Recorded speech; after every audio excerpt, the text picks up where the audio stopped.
Então, nesse momento, vamos dar prosseguimento a mais uma etapa dos trabalhos da noite, agradecendo pela oportunidade de estarmos aqui, mais uma vez, reunidos em nome de Jesus, buscando o conhecimento, o esclarecimento, que só Ele verdadeiramente nos liberta.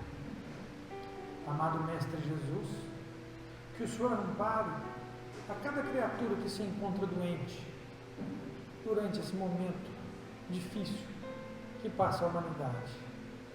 Mas sabemos, Senhor, os objetivos de tamanhas dificuldades.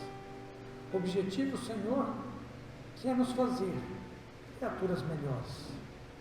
Mestre amado, que o Senhor abençoe a cada trabalhador em busca da sua redenção, aos trabalhadores da área médica em busca da cura dos doentes, aos trabalhadores do bem em busca do conforto, aos trabalhadores rurais em busca do alimento, e a todos os trabalhadores, Senhor, que honram o Teu nome e levam o pão honestamente para a sua casa.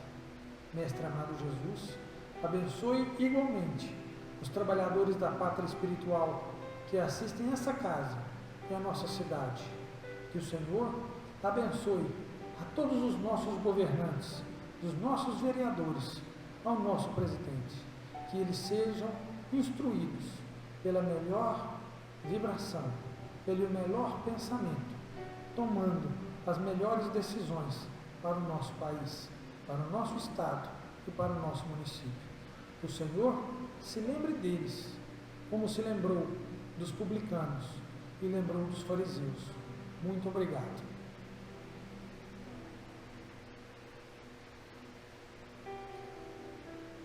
Quando nos foi passado o tema dessa noite, que seria falar de Jesus, há cerca de um mês atrás, eu vinha trazendo um estudo sobre Jesus.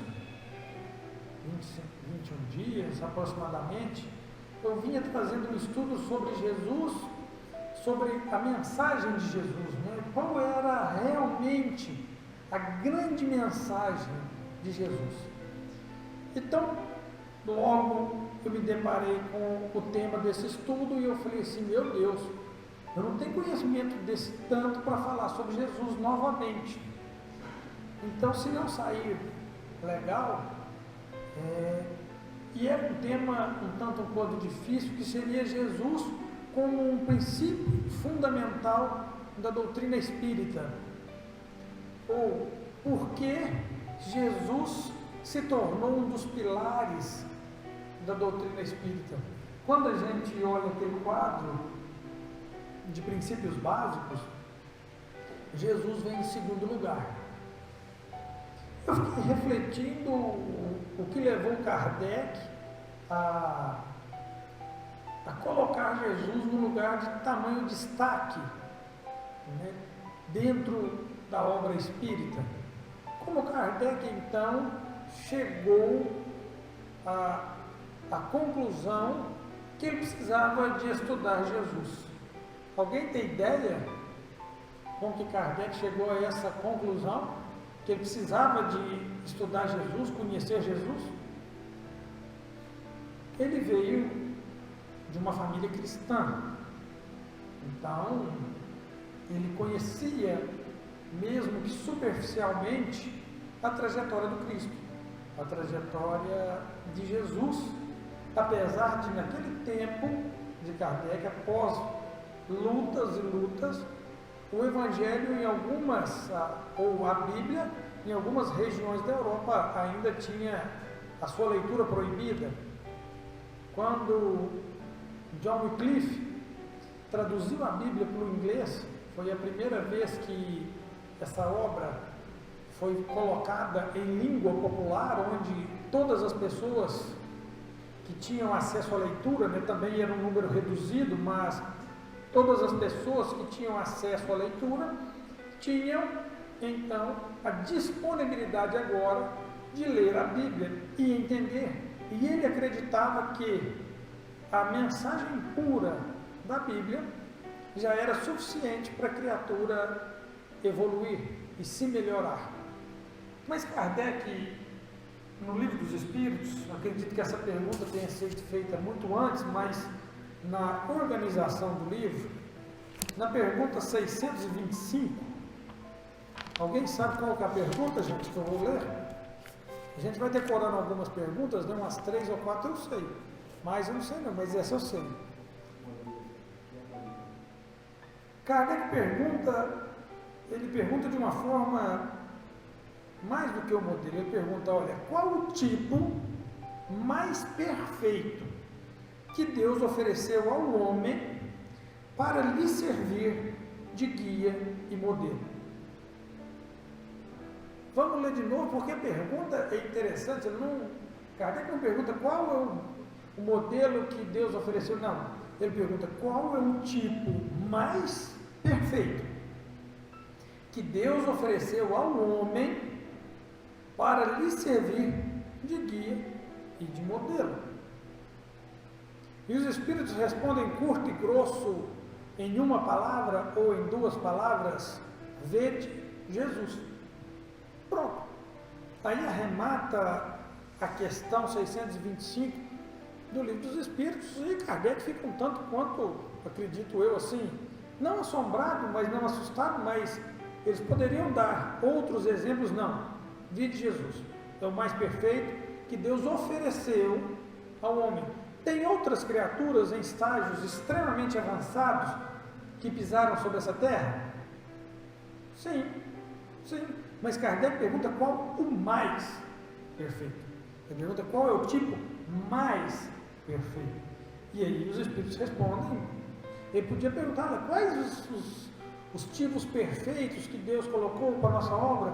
Aí ele poderia mudar, né? Cada religião, os Espíritos poderiam responder, porque esses Espíritos que respondiam essa obra não necessariamente eram cristãos.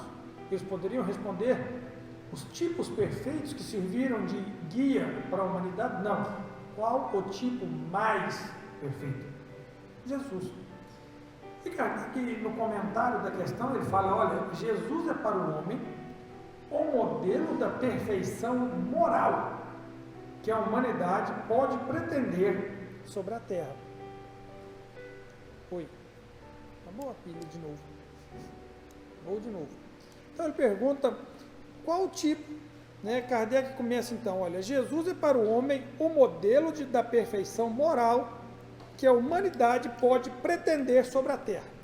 Então, sobre a Terra, para nós que estamos encarnados, o auge que nós vamos enxergar hoje de perfeição chama-se Jesus. Então, esse é um dos motivos básicos, entendeu? Esse é o motivo de Jesus ingressar numa obra até então filosófica e científica. Quando Kardec começa o trabalho do Espiritismo, de forma alguma ele queria mais uma religião. Como Jesus, também quando veio no meio dos judeus, ele também não queria fundar aqui mais uma religião, porque a sua mensagem tinha começado muito tempo atrás.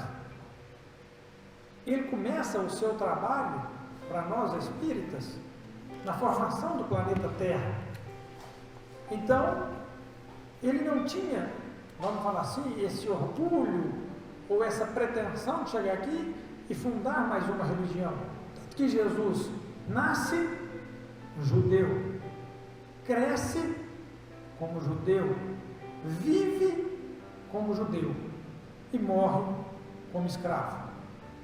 Essa é a trajetória terrena de Jesus. Ele participou de todos os rituais que os judeus praticavam. Ele participa do Bar Mitzvah, ele participa das festas da Páscoa, ele participa de todas as festas, de todos os rituais, de todas as comemorações que os judeus faziam. Então, Jesus era judeu. E qual seria, vamos falar assim, o sucesso imediato de Jesus? Era convencer os judeus que ele era o Messias. Esse seria, vamos falar assim, a cereja do bolo. Porque a mensagem que ele veio trazer, ele já tinha começado ela muito antes, com Moisés, com Abraão, quando ele fala para Abraão: sai da tua casa e da tua parentela e vá para a terra que eu te mostrarei. Quando, com o menor conhecimento da Bíblia, a gente achava que quem proferiu essas palavras a Abraão era o próprio Deus. E segundo os grandes estudiosos da Bíblia, da Cabala, chegou-se à conclusão que Deus, o Ein Sof, ou o incriável, não participa do processo de criação da terra.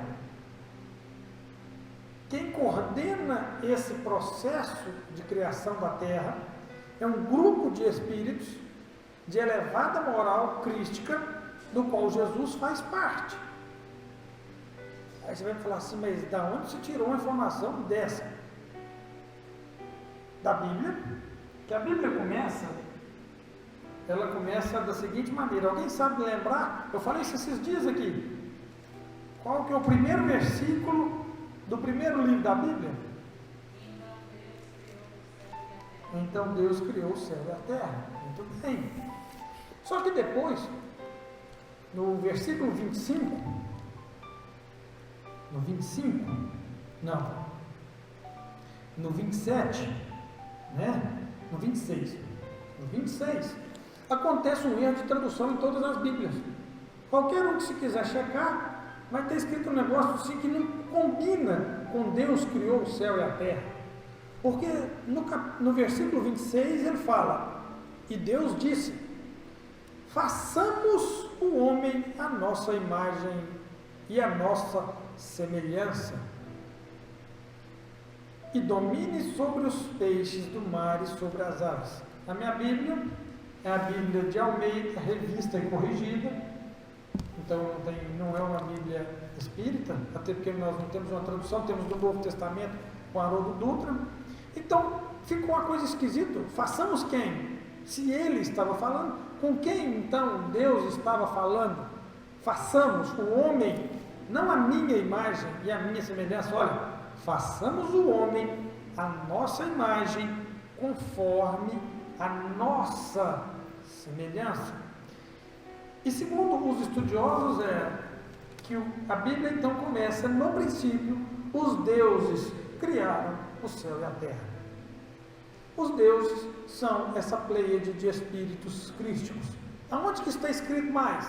No livro A Caminho da Luz, por Emmanuel, quando ele fala da formação da terra. Ele confirma essa informação que os estudiosos da Cabala, que são estudiosos do judaísmo, que se dedicam hoje ao estudo dos 5 livros de Moisés, eles se dedicam imensamente a esses 5 livros, e eles chegaram a essa conclusão.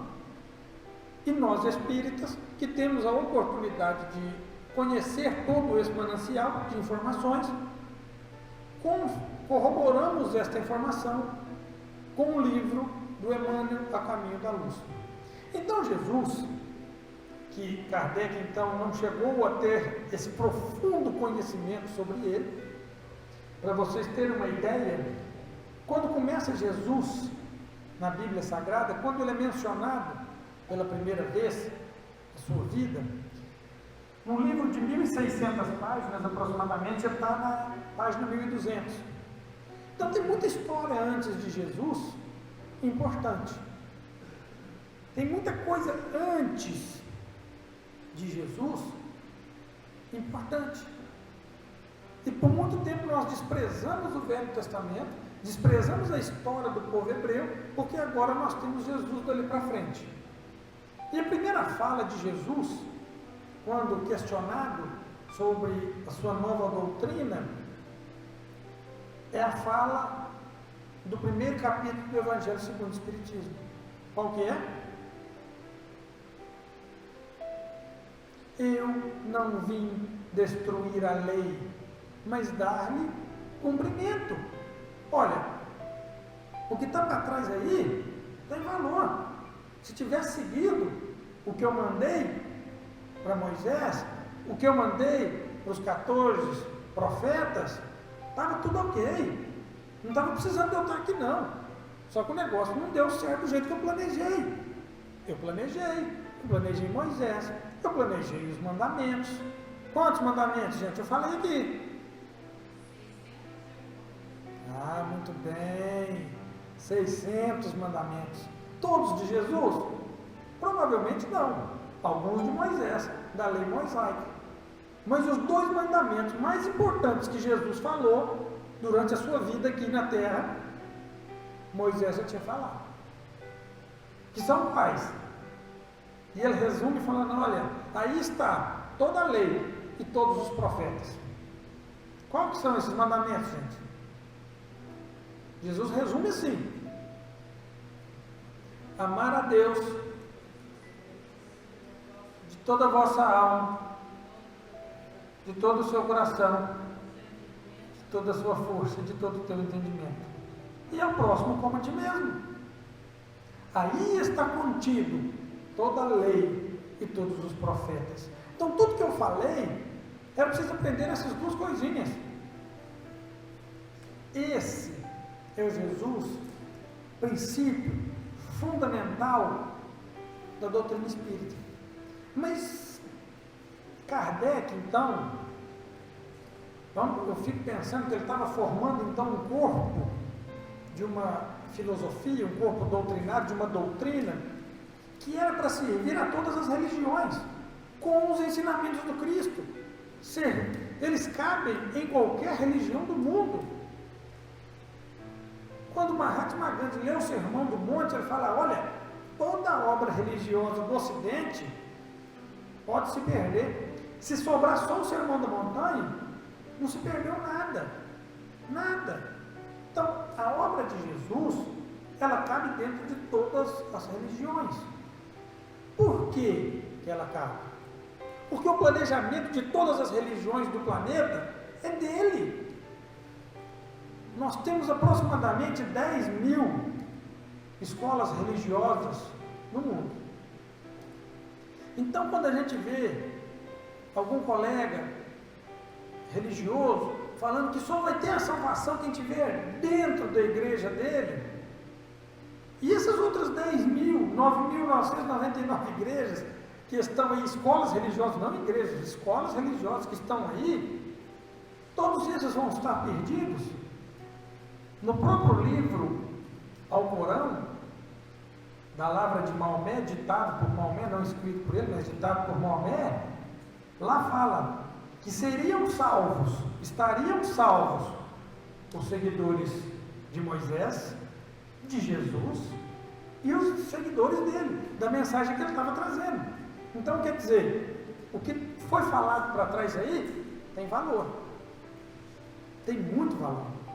E Kardec, para arrematar agora, a partir dessa informação, que o tipo mais perfeito era Jesus, ele falou assim, opa, então agora eu vou ter que orientar essa doutrina, eu vou ter que organizar isso aqui, para me entender por que Jesus é o tipo mais perfeito. Então, Kardec volta aos evangelhos, mas ele fixa 4 pilares básicos do espiritismo como religião, que todas as grandes religiões da Terra têm, por princípio. Todas as religiões, as grandes religiões da Terra, têm a crença em um poder superior. Você pode chamar de Deus, de Jeová, de Alá, de poder superior, de El, de Ein Sof, mas todas as grandes religiões têm a crença em um poder superior. E Kardec estuda isso e grava e fixa o pilar no primeiro livro do Livro dos Espíritos, chamado Causas Primárias. Porque o Livro dos Espíritos é a obra elementar do Espiritismo. Todas as outras obras derivaram do Livro dos Espíritos. O segundo grande pilar que Kardec coloca é a crença na vida futura. E toda religião também acredita na vida futura, ou não? O que vocês acham, gente? Acredita ou não acredita? Todas as escolas religiosas que nós estamos vendo, acredita ou não acredita? Que vai ter uma vida futura? Nós não estamos entrando em detalhes como é a vida futura, mas toda religião trata que existe alguma coisa no pós-morte, nem que seja o descanso eterno, nem que seja o descanso eterno. E Kardec estuda isso no segundo livro do Livro dos Espíritos, chamado Mundo Espírita. E aí Kardec então começa a esmiuçar, ele começa a desbravar o mundo espiritual. Bom, e existe um terceiro pilar, que é um código de conduta. Toda religião nos oferta um código de conduta que nos leva a fazer o bem, que nos estimula a fazer o bem, que nos estimula a perdoar, que nos estimula a amar, que nos estimula a servir. Toda grande religião tem. E Kardec fixa esse estudo no terceiro livro, chamado Leis Morais. Toda religião traz por isso. Senão não teria lógica participar de um movimento religioso se a gente não acreditasse que existe um poder superior, não acreditasse que tem vida após a morte, e que se ela não nos melhorasse. Toda religião traz por princípio melhorar aquela criatura. Algumas buscam a melhora material, outros buscam a melhora espiritual, outros buscam as duas melhoras, mas o certo é que todas as religiões buscam fazer o ser humano cada dia melhor. As pilhas não estão aguentando muito bem. Bom, e Kardec coloca um quarto pilar, que é também que existe em todas as religiões, que é um julgamento final. E aí, gente, o Espiritismo tem ou não tem esse julgamento final? Tem ou não tem? Vamos lá, temos ou não temos?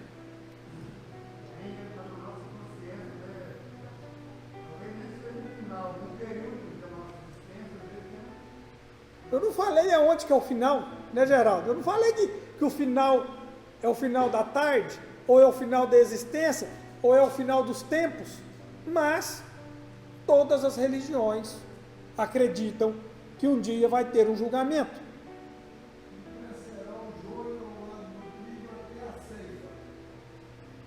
E que para nós, esse julgamento pode ser diário.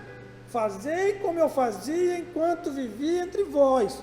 Ao final do dia, passava em revista. Isso não é um julgamento? A consciência de Santo Agostinho estava julgando. Opa, o que é que eu fiz? Eu fiz bem, eu fiz mal. Isso é julgar ou não é julgar? Opa, quem eu errei, eu vou pedir perdão. O que eu fiz de errado, amanhã eu vou tentar consertar. Então esse julgamento, ele pode ser ao final de um dia, ele pode ser ao final de um ano, ao final de uma encarnação, ao final dos tempos, feito por nós mesmos, ou por um outro juiz.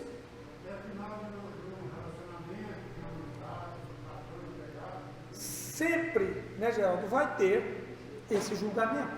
Isso é um pilar básico de todas as religiões.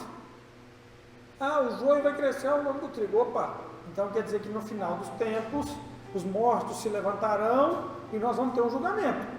Vai pôr na balança o que você fez e o que você não fez. O que você fez de bom para cá, o que você não fez de bom para cá, e nós vamos pesar. E depois disso você vai para tal lugar ou vai para tal lugar. Opa, não, eu que me julgo mesmo, a minha consciência, a lei de Deus está escrita aonde?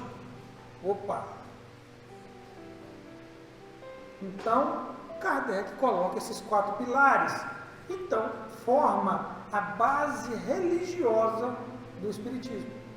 Então, agora o Espiritismo, com esse alicerce, ele tem, então, autoridade, vamos falar assim, ele já tem um conhecimento, ele já tem um pequeno poder para adentrar no mundo religioso.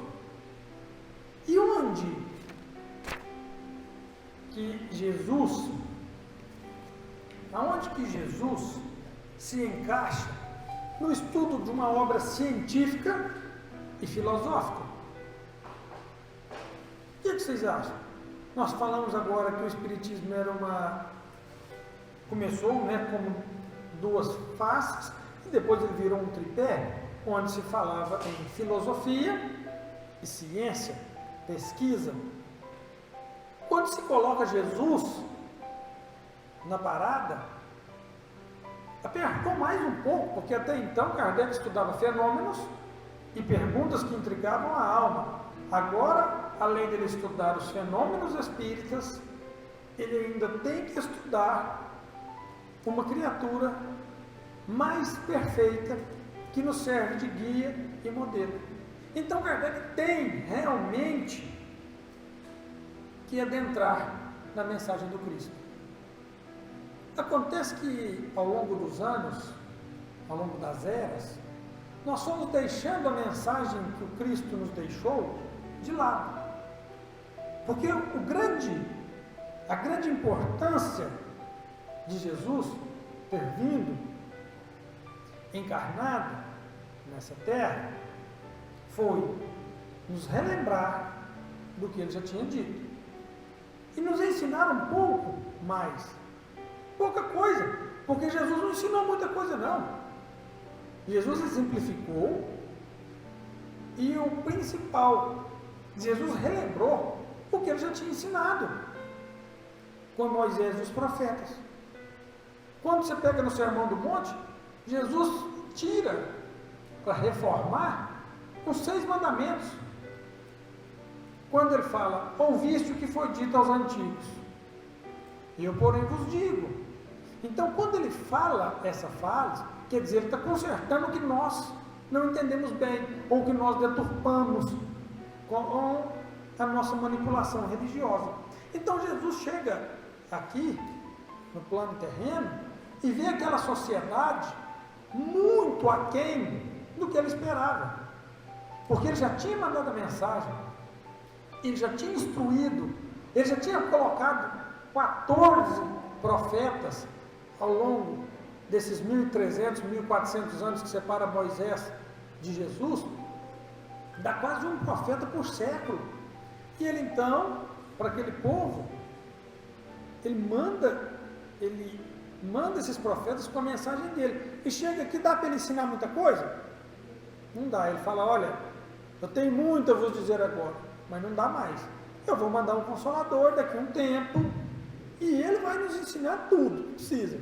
E vai te relembrar o que vocês esquecerem daí para frente.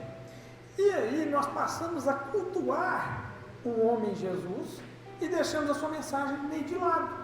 É muito mais fácil eu ver ele na cruz, eu fazer uma promessa, eu idolatrar uma imagem, do que eu seguir a sua mensagem. É muito mais fácil. Olha, o que é mais fácil? Eu fazer um sacrifício em nome de Jesus no altar? Ou eu ir lá, largar o meu sacrifício na porta do altar, voltar e reconciliar com o meu inimigo? Não é muito mais fácil eu ir lá e sacrificar um animal? É muito mais simples aí. Ah não, eu venho cá, faço um sacrifício e resolvo aquele problema. Ah não, eu tenho um problema aqui que o professor Luiz Machado não dou conta de resolver. Mas eu vou lá em Campos Altos a pé, que é muito mais fácil do que eu encarar ele, pôr aquele de frente e resolver um problema que eu preciso. Então, nós passamos a cultuar o mensageiro, divinizamos o mensageiro, até confundimos o mensageiro, se ele realmente é Deus, se não é Deus, se ele faz parte do Pai, o Filho e o Espírito Santo, é uma coisa só, apesar dele falar que ele é um e o Pai é outro. E quando ele fala eu e o Pai somos um, era na esfera mental, seria na sintonia espiritual que os dois estavam. Jesus então manda através das eras os seus mensageiros, novamente, porque esse Cristo, esse Jesus, princípio fundamental da doutrina espírita, ele não carregou não. A gente tem a ideia do Cristo derrotado da cruz, que foi vencido, que foi morto, não. O Jesus do Espiritismo é o Jesus que não foge da luta, é o Jesus que falou assim, é assim, então esses aí que me mataram, que judiaram de mim, manda esse para aqui para o meu lado, põe todos dentro da igreja, coloca todos dentro da minha igreja aí, que a minha mensagem, eu tenho certeza que vai modificá-los. Os piores, eu vou no meio deles, os mais doentes, é lá que eu vou estar. Ele puxa para ele a responsabilidade mais difícil que tinha no planeta. Ele deixa com seus ministros um pedaço do planeta, ele deixa com Buda, ele deixa com Krishna, ele deixa com Sócrates, ele deixa com Platão, com Hermes Trismegisto, ele deixa muita coisa com eles, mas a tarefa mais difícil, ele puxa para ele. Era o povo mais difícil que tinha, eram os judeus, ele puxa para ele, fala assim, não, eu é que sou frente daqui, desse planeta, é por orgulho? Não, é por amor. Os sãos não precisam de médico, e ele vai e busca a tarefa mais difícil para ele. E então, Kardec, numa felicidade gigante, para estudar Jesus, ele escreve um livro. Qual o livro, gente?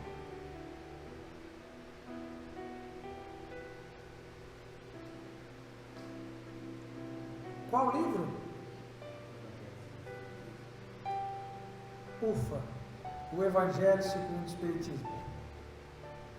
E o que é que está escrito na primeira frase da introdução do livro do Evangelho segundo o Espiritismo? Alguém poderia me falar? Que é Deus? Não, que é Deus é a primeira pergunta do livro dos Espíritos.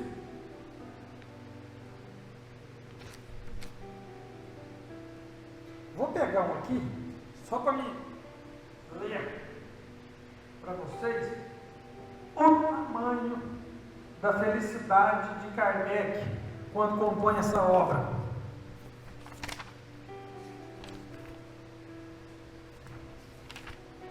Olha o que ele fala. Objetivo dessa obra. Número 1. Pode-se dividir as matérias contidas no Evangelho, que seria a Boa Nova, a parte que trata de Jesus, em 5 partes. Os atos comuns da vida do Cristo, os milagres, as profecias e as palavras que serviram para o estabelecimento dos dogmas da Igreja e o ensinamento moral. Se as 4 primeiras partes foram objeto de controvérsias, a última manteve-se intactável. Diante desse código divino, a própria incredulidade se inclina. É o terreno onde todos os cultos podem se reencontrar, a bandeira sobre a qual todos podem se abrigar, quaisquer que sejam suas crenças, porque jamais foi objeto de disputas religiosas, sempre e por toda parte levantadas pelas questões de dogma. Olha a clareza que Kardec puxa para estudar Jesus.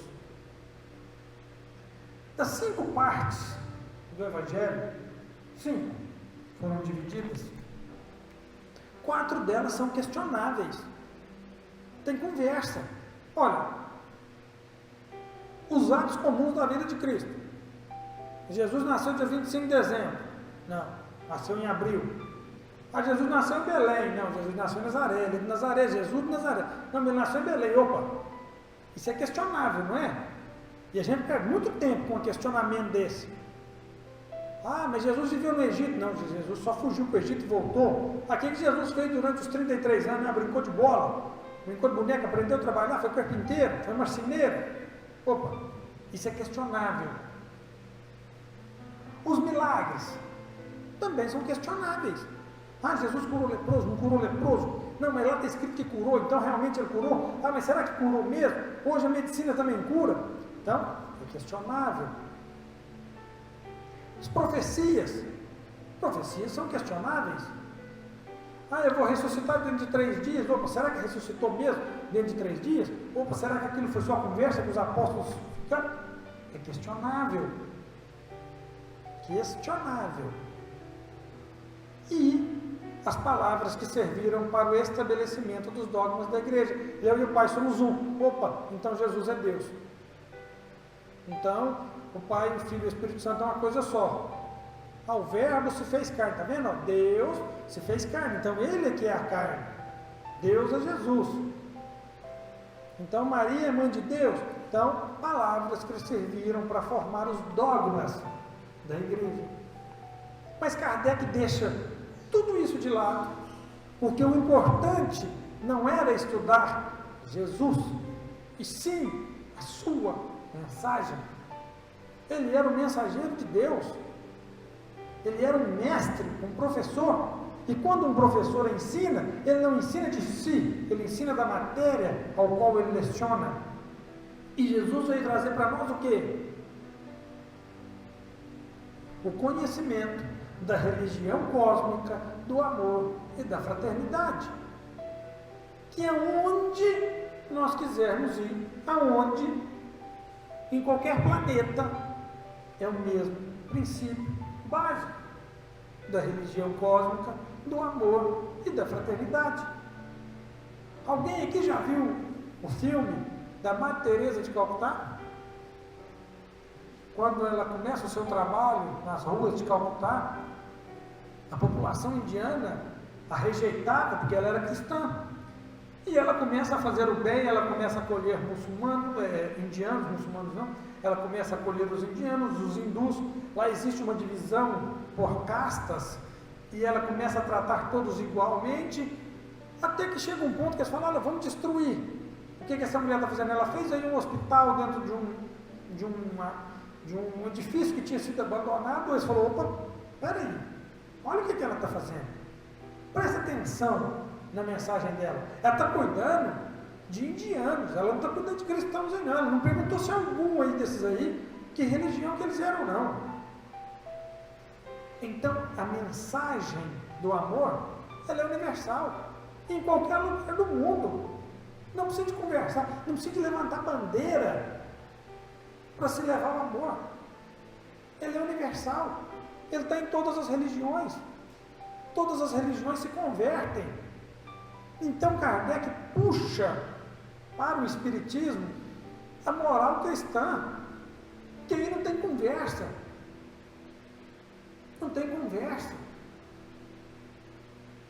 O Espiritismo fincou suas bases, principalmente no Brasil, pelo seu cunho amoroso. Mesmo que nós não sejamos criaturas amorosas, mas o Espiritismo nos faz mais amorosos, ou mais tentadores da caridade, pelo menos, que nós trabalhemos cada dia mais para isso.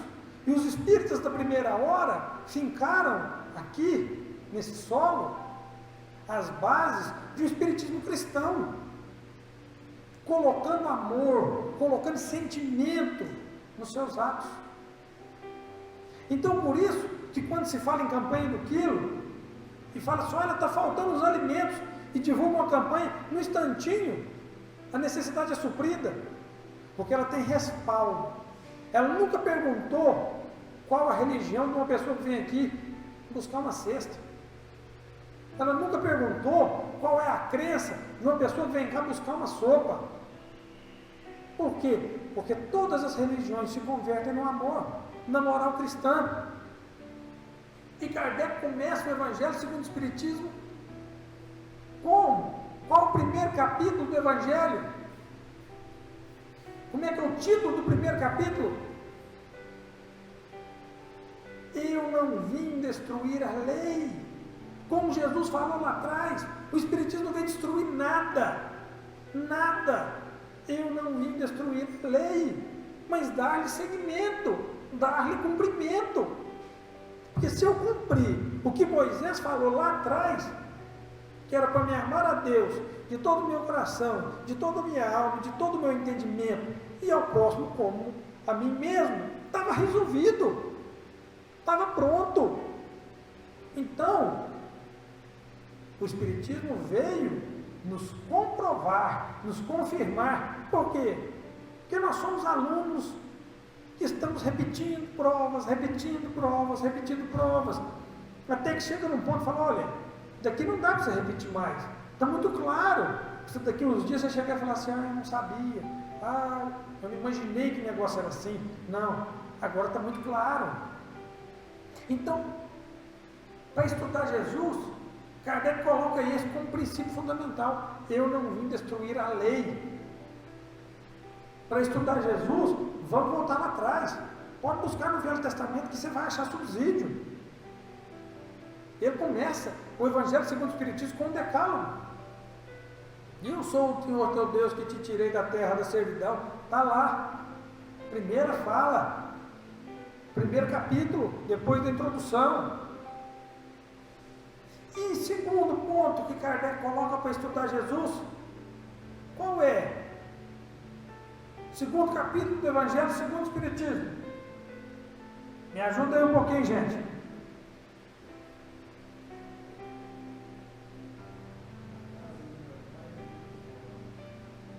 Esse é o terceiro. O meu reino não é deste mundo.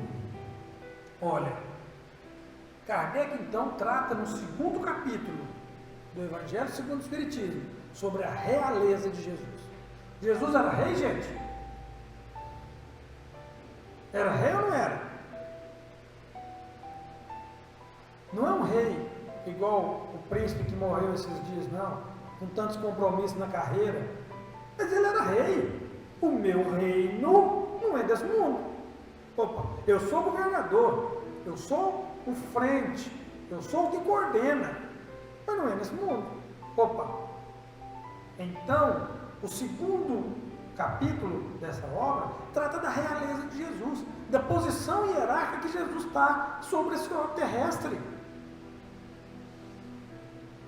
Jesus é assim, rei, que é o que eles entendiam naquela época, que o rei era a figura máxima de um povo. E aí Jesus falou, pô, você é rei, meu reino não é desse mundo. Mas você é rei, ué, meu reino não é desse mundo, é de outro mundo. Mas lá eu sei quem eu sou. Bom, então Kardec trabalha a realeza de Jesus, a condição, a distância gigantesca, né, estratosférica, que nós estamos do Cristo. Essa criatura assim, que dificilmente nós vamos conseguir compreendê-la. E no terceiro capítulo, ele trata da vida futura. Há muitas moradas na casa do meu Pai. Então, se Jesus nos traz esse acalento, é que daqui para frente nós vamos ter outras moradas. A vida espiritual é mais um passo que nós vamos dar, dentre tantos que nós já demos. E Kardec traz o quarto capítulo para se entender Jesus. Ele fixa com 4 bases para o entendimento de Jesus. Qual é, gente? Aí, Geraldo, ninguém poderá ver o reino de Deus se não nascer de novo. Dá para pegar a tarefa do Cristo, a sua ideologia, os seus ensinamentos e introduzi-los e exteriorizá-los dentro de uma encarnação só?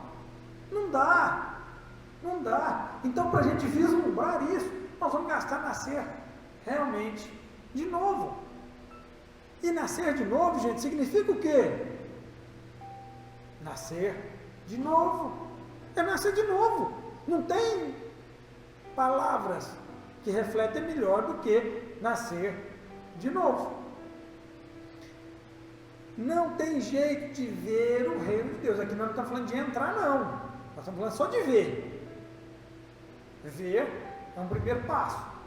Porque se a gente não souber nem que ele existe, não tem jeito de entrar.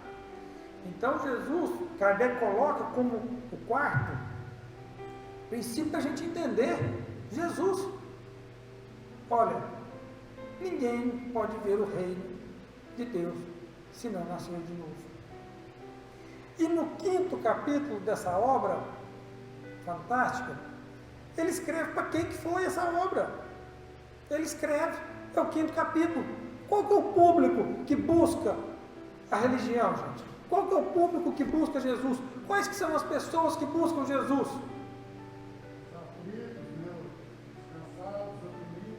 Bem-aventurados os aflitos, que eles serão consolados. Os aflitos, os sofredores, nós chegamos normalmente às religiões, qualquer uma delas, porque nós estamos sofrendo, nós estamos apanhando, nós estamos errando e não está dando certo. Então a gente chega a algumas das religiões. E aí, depois de entender os princípios para se estudar Jesus, é que nós chegamos, então, falamos, opa, não tem jeito. Ele é o caminho, ele é o cara. E como que vai? E aí, Kardec coloca o verdadeiro objetivo do Espiritismo, no capítulo 6. Aí ele coloca, para que serve o Espiritismo? Qual que é a base, qual que é a tarefa, qual que é a função do Espiritismo? O Cristo Consolador. Você está 10 no geral, vou te dar 9,5. O Cristo Consolador, o Consolador prometido. Essa é a função de Jesus, é nos consolar. Esse é o Jesus fundamental do Espiritismo, princípio básico. É esse o Jesus, não é o Jesus que morreu na cruz para salvar nosso pecado, não, é o Jesus que trabalha até hoje. Esse é o Jesus, é Jesus que conseguiu mudar um cara igual Saulo de Tarso. Já era um homem de Deus, Saulo, gente? Era.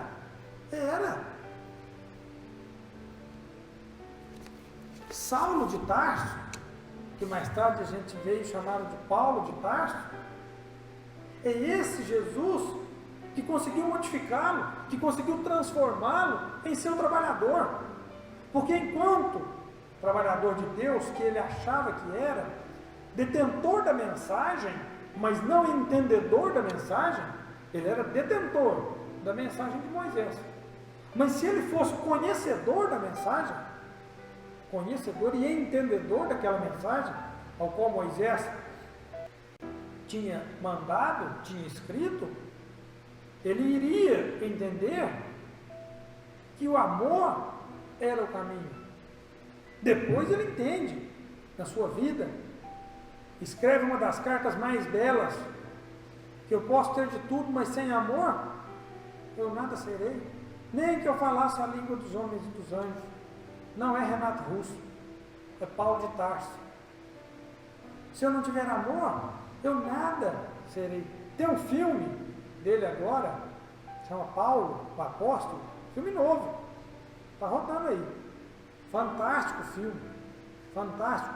Mostra vamos mostrando a trajetória dele, mas principalmente no período que ele estava já enclausurado em Roma, em contato com um soldado romano. O filme é muito bonito. Então, é esse Jesus que traz a mensagem para nós que Deus não era mais justiceiro, que Deus era justo, que Deus não era mais um velho mal-humorado de barbas brancas que gostava de ver os seus filhos sofrerem. Não, ele traz a ideia de Deus Pai, um Pai justo, que cobra quando precisa, que põe de castigo quando precisa, mas que com todo o objetivo, somente é nos fazer criaturas melhores. Jesus nos apresenta essa nova face de Deus. Esse é o Jesus, princípio básico da doutrina espírita. É o Jesus que conseguiu fazer homens rudes, pescadores, se transformarem em santos, segundo a nossa Igreja Católica. Pegar um homem igual Pedro, que momentos antes da morte do Cristo, corta a orelha do soldado, nega Jesus 3 vezes, foge, deixa Jesus sozinho. É esse Jesus que transforma esse Pedro na pedra fundamental, na rocha, para aguentar todos os percalços da vida. É esse Jesus, princípio fundamental da doutrina espírita, que faz Tiago ficar junto com os judeus e tentar modificá-los até o final da sua vida, convencer os judeus que Jesus era o caminho. É esse Jesus que faz Francisco de Assis deixar tudo para trás e dedicar-se a amar, a compreender inclusive os animais.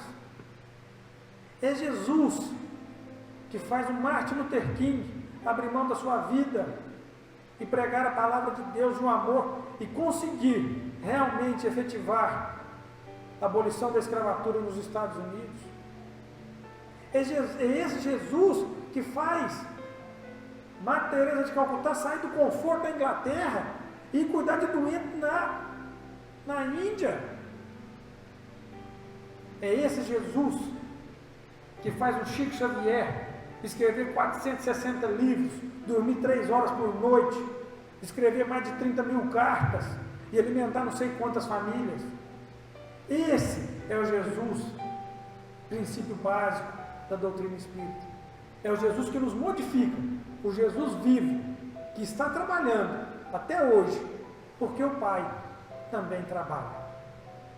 Muito obrigado, gente. Se alguém tiver alguma dúvida, tiver alguma colocação, fique à vontade. Pode falar.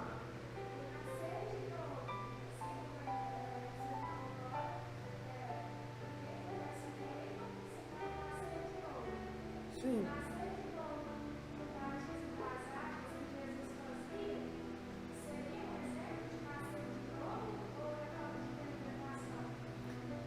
O batismo das águas era um ritual instituído por João Batista, que ele significava o seguinte: ele fazia uma pregação, nós vamos fazer daqui uns dias um estudo sobre João Batista, do qual ele falava: arrependei-vos que é chegado o momento, o machado está posto.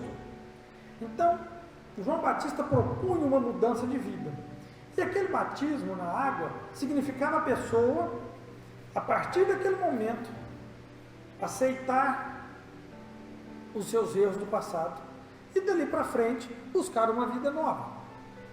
Pode ser o nascer de novo? Pode. Mas aqui, o nascer de novo é nascer de novo, é reencarnar, porque logo depois Jesus fala: aquele que não nascer da água e do Espírito não poderá entrar no reino de Deus. E nascer da água é reencarnar de novo. Nós nascemos da água, nós viemos dentro da água, nós nascemos com um corpinho aqui com 86% de água, envolvidos dentro de uma bolsa cheia de água. Então, realmente, nascer de novo é nascer de novo, é reencarnar. E nascer da água é reencarnar. E nascer do Espírito, evoluir, é buscar atitudes novas, é nos melhorarmos a cada dia. E aí nós vamos chegar lá. É assim?